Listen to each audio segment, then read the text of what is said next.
Hello, my name's Alistair Smith. I'm CEO of ProTurn.io. This is our first webinar for ProTurn. The topic is on optimizing slalom starts, and we have presenting is Brandon Dijksterhuis, who is the former coach for the U.S. Women's Alpine team, as well as Michaela Schifrin. In this video, we're going to be talking about some terms that are involved or they're specific to ProTurn. Quantrix is one. Quantrix is basically a run that you can define from all the data that you're collecting with ProTurn. So just quickly for ProTurn, what it is it's a sensor that, in this case for alpine skiing, goes on the skier's back, and it's a high speed, high accuracy GPS, and it can measure speed and location of the skier as they're skiing. And then you can import the data, create a Quantrix, which is basically a run. So in this talk, Brandon Dijksterhuis will be talking a lot about speed. Even if you haven't used the tool, you should understand sort of the concept of speed in, speed out of a turn, and so on and so forth. So yeah, enjoy the webinar, and if you have any questions, please go to proturn.io and then click on Talk to an Expert, and you can schedule a demo, and we'd be happy to walk through how the system works. Thank you, and enjoy. Well, welcome everyone, and thank you for joining. Just a quick background. I met Alistair and the team last summer, and I'm always intrigued by different ways to quantify what we're doing both as athletes and coaches. And I think my biggest gripe, at least in the alpine ski world, is that most of the advice we give is subjective. And so I can tell an athlete, you need to do this move and this is why. But if I'm not able to measure it, I'm not really understanding what's happening from the ground up. So that's why I became so excited about ProTurn and its capabilities. Last summer, a couple of athletes I was working with, we got them all started on the Whoop band, and we're having trouble getting compliance for daily exercise. And it was pretty awesome to see not only the compliance, but the effort level increase when we're able to track load and sleep and that type of thing. It almost gamified the athlete's progress, and they became excited to see the effort put in and what that translated into a daily value. And I see much of the same similarities with ProTurn. So in a nutshell, that's how I got started, and I'm excited to show you some of the features we've been using it for. So I'll go ahead and share my screen.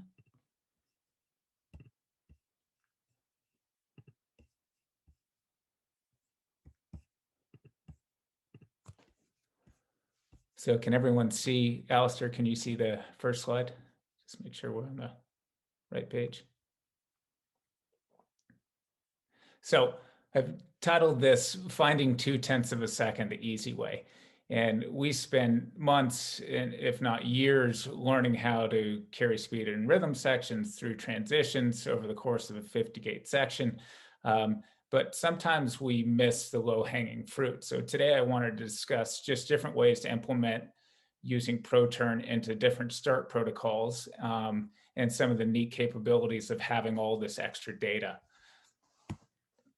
So the start, what's important about the start? Well, obviously getting up to speed fast and in a balanced position is the primary concern.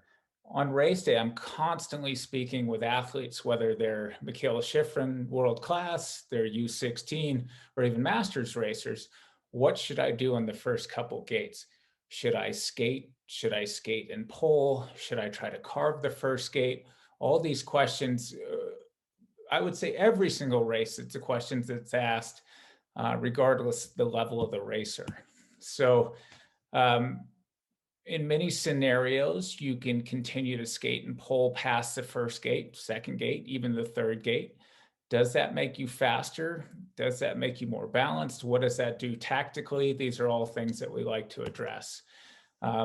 In the past, I've used conventional timing like a Brower to measure the speed from the start to the first gate. And now, while this is good and it creates some excitement and a sense of urgency getting out of the gate, it doesn't necessarily give you the details that you're looking for. So what do I mean by that? I can set a brower at the first gate, and I can skate as hard as I want and really reach for the line, if you will, with my foot or my hand and stop that timer faster than what would actually happen in a normal environment.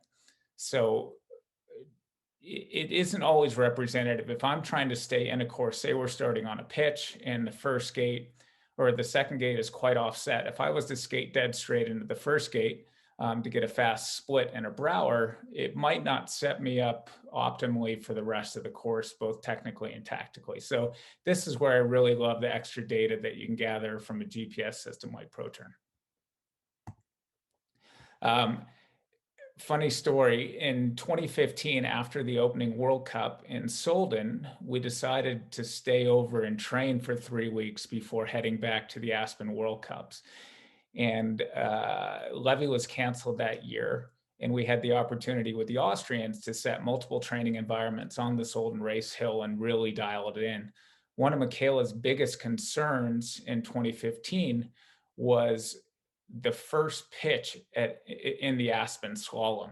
It was pretty steep, pretty intimidating, and she didn't know like how hard she should go, what the approach should be. So we spent, of 21 days, we skied 18 days on the Solden race hill after it was injected for the GS and simply practiced that. So we had 5 different sections typically. We had sections on the flats. We had sections from the flats to the pitch. We had sections from the pitch to the flats. And we even had a 10-gate section that was just at the top of the bottom pitch, just so she could practice getting out of the gate fast and seeing how aggressive she could start and still stay in the course. And obviously, it's much easier to build this confidence over a 10-gate section than it would be over a 50, 60-gate section. So what were the results of that? This is my ode to Michael Jordan, because I was a huge Michael Jordan fan. I want to be like Mike. Obviously, in the ski world, everyone wants to be like Mick. So this is how that training translated. Here is Schifrin, back in her specialty, the slalom, to pick up her first win of this World Cup season. See how balanced she is. No way she's going to fall here late. Schifrin, by better than 3 seconds, ends the drought for American women in Aspen. So one of the coolest days in my coaching career, for sure. I set that day, so there was a lot riding on the outcome. Obviously, she wanted to win at home with the biggest winning margin ever, and to approach the race like she was able to do in training. So you could see she went out of the start, blaze of glory. The first gate was pretty tight, but there was zero hesitation, and obviously she got into the rhythm fast, and it translated into the largest margin in World Cup slalom. So that was pretty neat. Back then, we didn't have the tools to measure skating versus poling versus sliding versus carving, and we just had to do it over repetition. And that was 3 weeks of constant, let's try this, let's try that. And we weren't necessarily able to quantify it other than this feels good, this feels comfortable, and I'm able to finish with this approach. So that's what we took out of it. But I'd like to share with you now with the new tools how I would have approached it if I had a device like ProTurn. So I've created 3 different training environments, which I think are unique and also environments that we see on a day-to-day basis. And the first is basically starting on a flat. And as everyone in this webinar knows, there's a lot of time to be had from the start to the first, second, third, fourth gates, depending on the urgency with which you get out of the gate. In this specific environment, I have us starting on picking any sort of flat section on your training hill, and then setting up just a 5-gate course. And what I like to focus on as you're getting up to speed with the tool and with your athletes is giving them a course that's relatively easy. So maybe 10 to 10.5 meters, and placing the first gate 10 meters from the start. And what that allows the athlete to do, it allows them to skate, it allows them to skate and pole, it allows them to carve. if we dive under 10 meters, it becomes a little more challenging because you add coordination into the mix and timing. And this is a relatively easy, safe environment for athletes to experiment with different approaches. Like Alistair mentioned at the start of the webinar, we build a quantric, and the quantric is simply from the start to the 5th gate. And then at each of the 5 gates, we're building splits. And what that allows me to do is get instant speed metrics at every gate. So if we're using different approaches, I can see what was the speed through gate 1, how did that translate into gate 2, gate 3, because like I mentioned at the start, I can go dead straight at the first gate and be quite fast through the first split, but that doesn't mean my top speed through gates 2, 3, 4, 5 is going to continue to increase. And obviously over the course of 60 gates, that's incredibly important. So how do I set up a protocol like this? The first is what I really want to make sure is that we don't influence the athlete for the first run. And that's set the course, allow them to look, inspect the course, and then without any discussion, allow them to decide what's the best technique to get up to speed. And then we start to play with the environment a bit. So what we could do in run 2 is ask the athlete to pull after gates 2 and 3. So if they went out first run and just kicked out of the gate and skated to the first gate and stopped pulling, I would ask them on run 2 to continue to pull after gates 2 and 3. And then to change that up, I would add another variable into the equation. I would ask them to skate and pull through gates 2 and 3 on run 3. And again, these are all subtle nuances just to challenge what is the fastest approach. Obviously, you're not fast if you can't finish. So understanding what the line between finishing and staying in balance is, and then understanding based on the trends what is possible. So if we see that an athlete is quite coordinated and they can skate and pull, maybe we ask them to do it another half a gate or another full gate. And this is going to vary depending on the hill, the course conditions, the course set. So this is a slide that represents a training environment. Again, it was a flatter section on the hill at Loveland, and I had an athlete, Steph Levy, training with me for the day, and I set a split at the first gate and a split at the 5th gate. And what you can see from this slide are 3 different runs 1, 3, and 5. And let me just annotate here. So if you guys can see the speeds, you can see run 1, the speed was faster than run 3 and 5. But what you don't see, or what this graph doesn't show, and this one down here shows, is that run 3 actually has traveled a further distance. And that's what I assume is she tipped her ski on edge, the speed slowed down, and now she's starting to release her edge and get up to speed. So this gives me a very good view of, okay, we started at 0 kilometers per hour by the first gate. She was up to this speed, and how that looks over the 5 gates. So it's a pretty interesting look at start training that we didn't have available to us with a conventional timer like a Brower.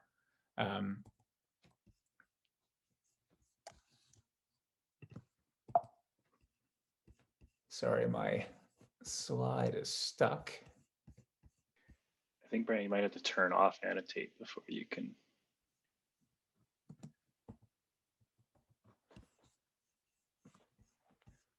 I lost my mouse.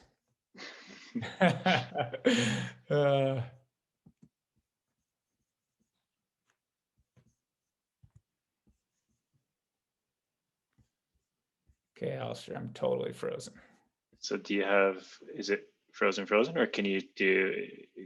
Oh, okay. There you go. You got some.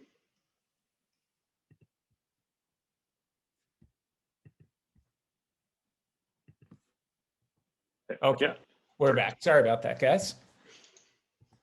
So run one, which is the red line, shows the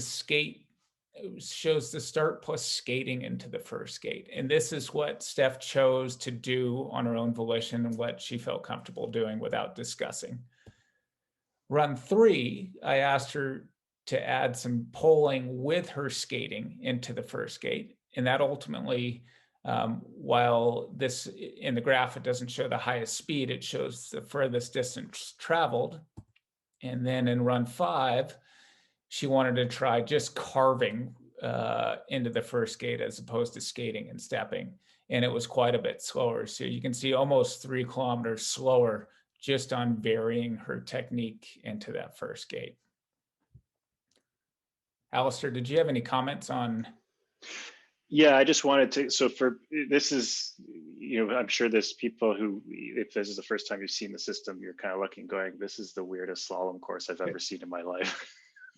In terms of, there's this weird, this obviously offset between the 3 lines.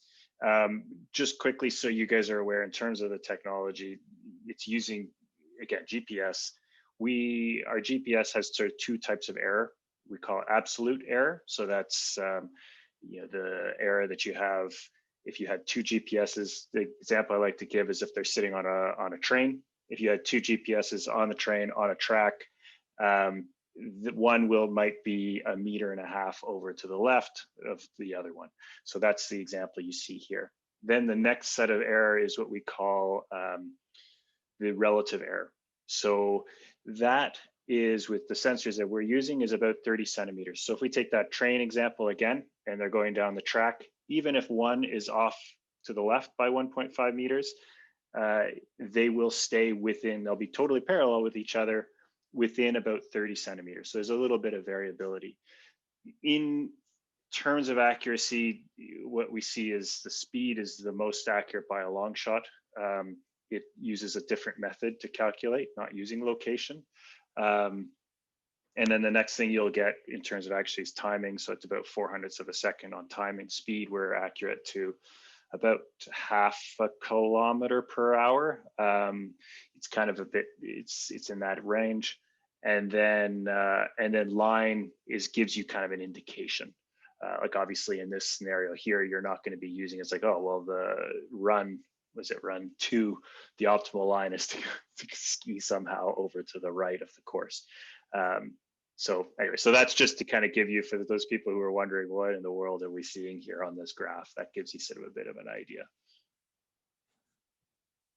And Alistair, you'll just let me know if there are any questions, because I don't see that slide.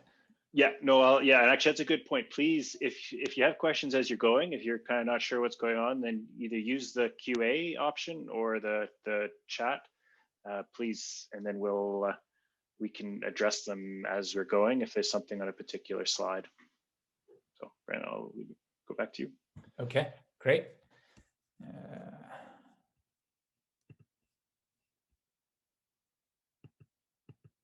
There we go. So another training environment that obviously is quite challenging for every athlete is starting on a pitch. And I'm stuck again, just a second.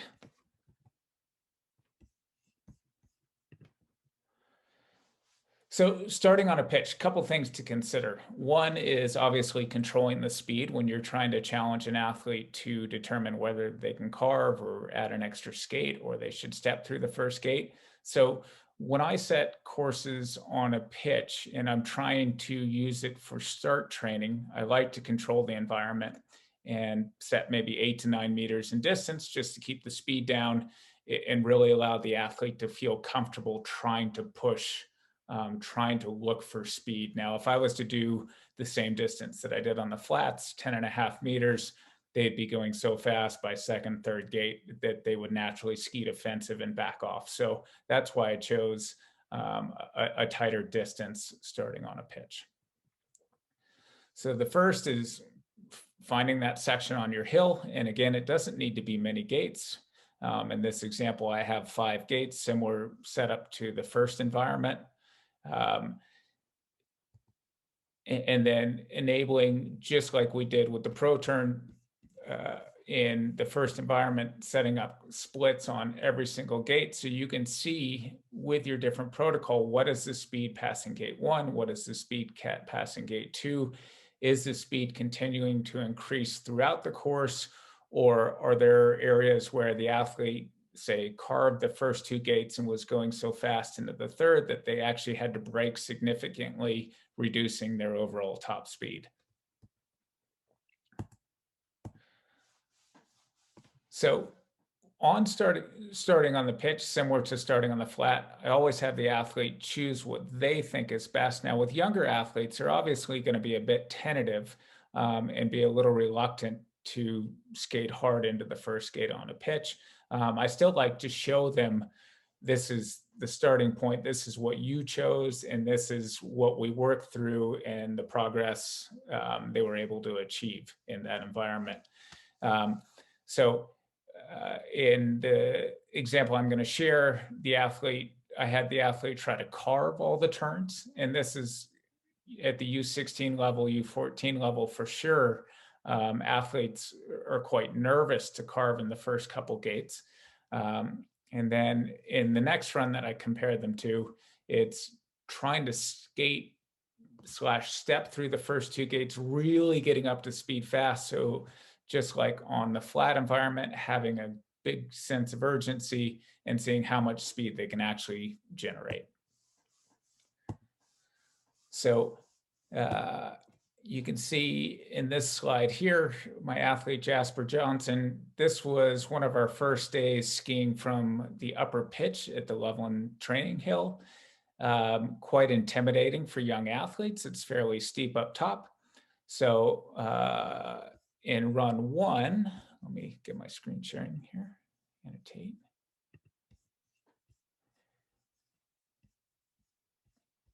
So run 1 was the slowest speed to the first gate, which is to be expected, a little hesitant coming out of the gate.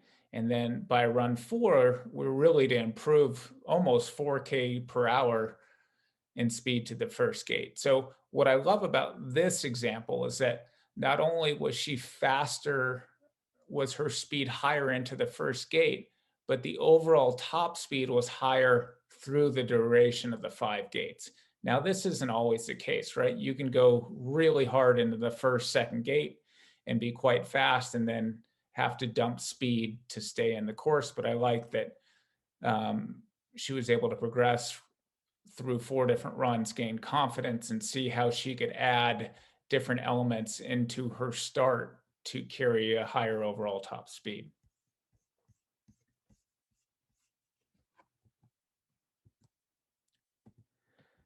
And then the last protocol that I'd like to discuss today is starting on a pitch with a close first gate.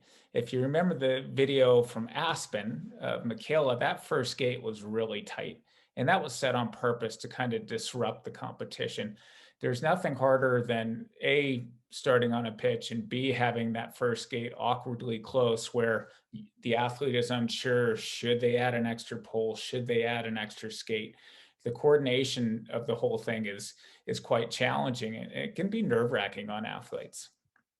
So unlike the first 2 examples where the first gate was set 10 meters from the start, this first gate in this environment is 7 meters from the start. We're continuing to keep an 8 to 9 meter distance to control the speed down the pitch. And the focus is really on what is the approach out of the start into the first gate that not only keeps me in balance, but allows me to coordinate the movement so I can continue to generate speed from gate 1 into gate 2. And hopefully by gate 3, you're up to speed and carving down the hill. Again, setting up different splits on all the gates to have not only your instant speed, but to see how speed is tracking. Are you continuing to increase in speed over the 5 gates, or are you actually losing speed somewhere through those sections? Yeah, so just a fun little change from using an optical timer. And optical timers are great. They give you a snapshot in time of what's going on. But I really believe the future is using GPS timing and in the metrics where you can see real speed throughout the course, um, different tactical and technical implications. Like if I'm to step here, is that increasing my speed? If I'm to carve here, am I staying in balance? All these things tie into one another. So uh, lastly, what I want to leave you with today is this is just a tool in our toolbox. Like all the tools we have, video, timing, ski techs, you name it.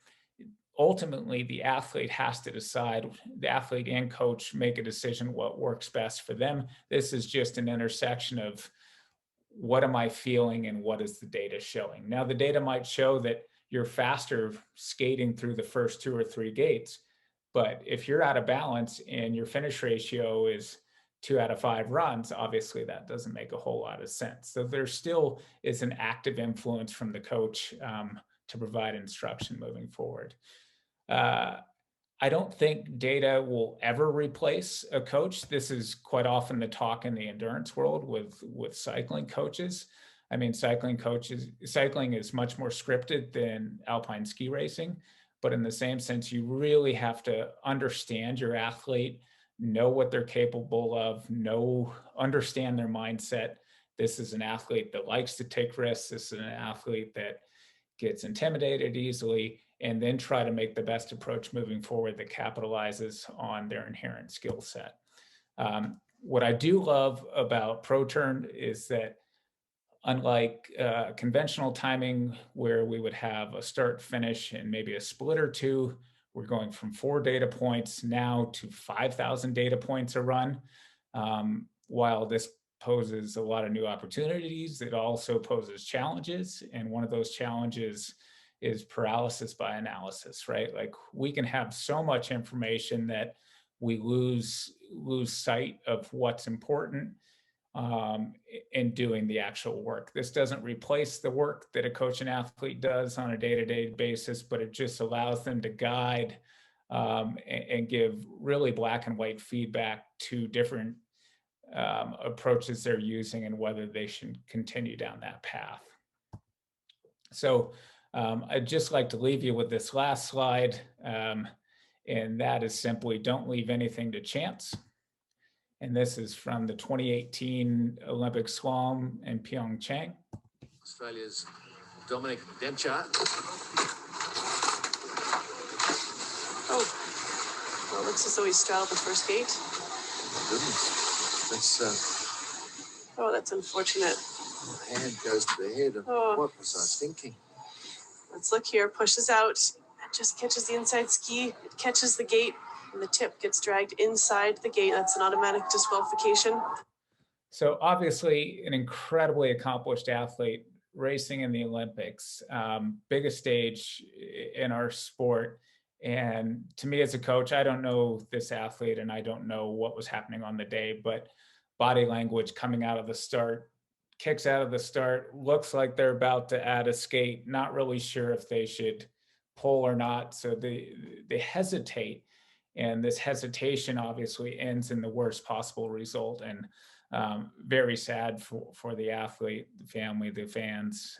So if we can practice scenarios like that, optimize different approaches, I'm all for it, and giving athletes and coaches the confidence to excel. So thank you.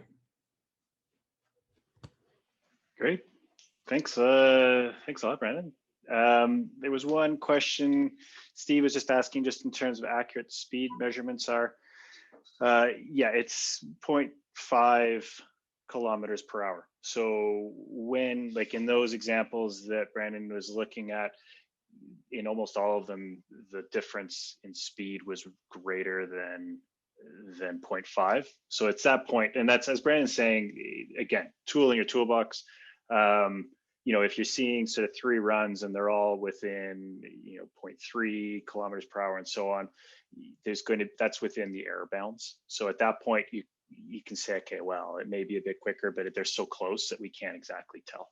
So that's, yeah, in terms of just knowing kind of how to use that data.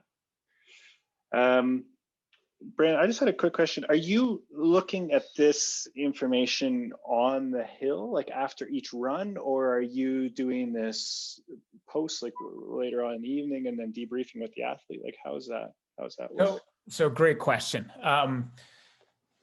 The beauty of this system is, I'm a one-man show on the hill most days, and I don't have the hands to carry 3 bundles of gates, a timer, and do all that. So as I'm setting, I'm able to turn on my GPS and set start and splits throughout the hill. And so essentially I'm setting timing on the way down. Typically I set a number of splits for the day that I find relevant. And then we use that every chairlift ride to look at what's happening. Now, because this is capturing throughout the day, it allows me to go back and manipulate the data any way I see fit. So if an athlete was really struggling coming out of the start, or if an athlete was struggling through a combination, I can isolate those data sets after the fact and drill down even further, which I find incredibly invaluable. So when we first started with the system, we were using it on a pitch.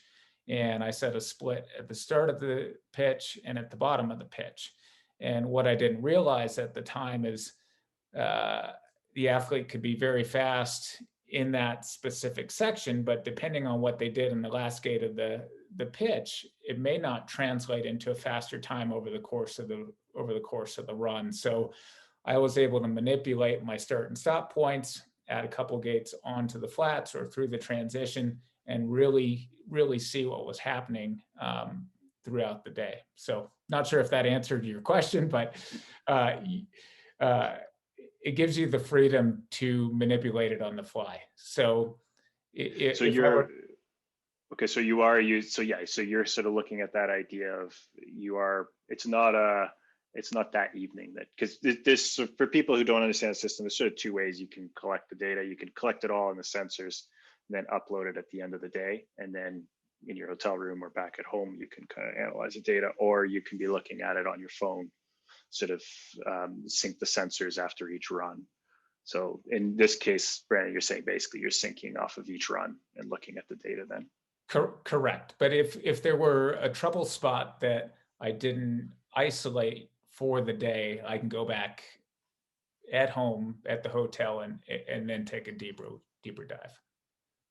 So maybe a sort of similar question here. I'm just wondering, like, this is a scenario where you're working with a few athletes, and you can be on the chairlift and kind of going over it. How do you envision, like, this? Obviously, that is in some cases kind of a nice privileged scenario. Whenever you can have less athletes, you can really focus in a case where there's maybe like 10, 12 athletes, sort of one coach and then a couple assistants. How would you see implementing some of this, these protocols? Like, are you applying it to all of the athletes? Are you going over it with them live? How would you see working with it? Great question. Well, on our training hill, there were many days where I would have 2 U16s and then an elite collegiate racer. And on some of these training days, the U16s would section the course for a number of runs. And so what I'm able to do with the system is provide timing for the duration of the run for the elite athlete, because they're starting on run 1 and skiing the entirety of the run. And I'm also able to build a smaller subset of that data and give feedback to the U16s as we're sectioning different parts of the course. So it allows me to get multiple views for athletes having different focuses throughout the day. Nice. Thank you. Cool. I'm just going to launch this poll. If you guys could just do a quick, that shouldn't take very long, just let us know kind of how useful this talk was for you. Again, I've posted in the chat the link for the sign up for the so that you're notified for future webinars. And again, if you're not able to attend them, then we can then at least just send you a note so know this is where the recording is. I'm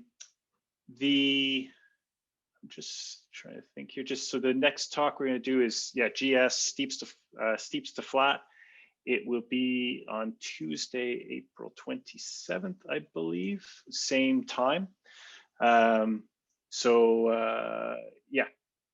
Feel free to sign up for that. We'll send out a note. And I don't know if there's any other questions anyone had, but thanks very much for your time. And thank you.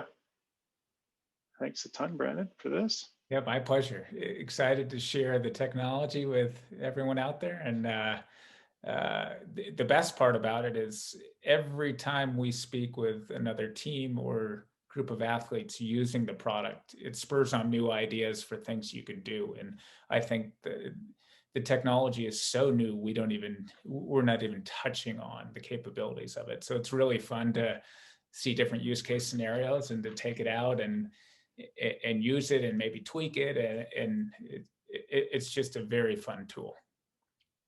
Great. Yeah, and if you guys have ideas for future sort of talks that you're interested in, like there's certainly things that we can do with this system. We can integrate the data with video. And so there's sort of it gives video a new dynamic. I think that's going to be a future talk because we see, the use case we're seeing is sort of increased efficiency when looking at video. You're not necessarily having to relive the entire day. You can then zip into sort of specific moments, and then you have sort of the speed data overlaid. As other talks too, we're looking at a big, I don't know if anyone here does ski cross or is involved in ski cross, but there's quite a bit of use on it for that. So that will probably be something that we'll be looking at as well. And then in future too, this is all alpine skiing, but we built this tool largely also to work for endurance sport for a whole kind of other set of tools. So we can stay tuned. Those maybe in the summer we'll be having some updates coming out for that. So great. Well, we have yes, Steve, you just recording this. We'll post it later. We totally will be posting this live, or not live, sorry, we posting the recording. It'll be on just watch our Facebook feed. So if you search for ProTurn.io on Facebook, Instagram, we're also just search for ProTurn. And then of course, if you sign up for the webinar sign up, then we'll send the link out that way as well. So you feel free to post it, to share it. It'll go to, it'll be hosted on YouTube, so easy enough for people to grab. Perfect. Well, might as well, if there's no more questions, we'll, guess we'll end it there. Brandon, you're good? I'm good. Thanks, everyone. Perfect. Thank you. Have a good evening, everyone in Europe. And for us in North America, have a great day. Okay. See you later. Bye-bye.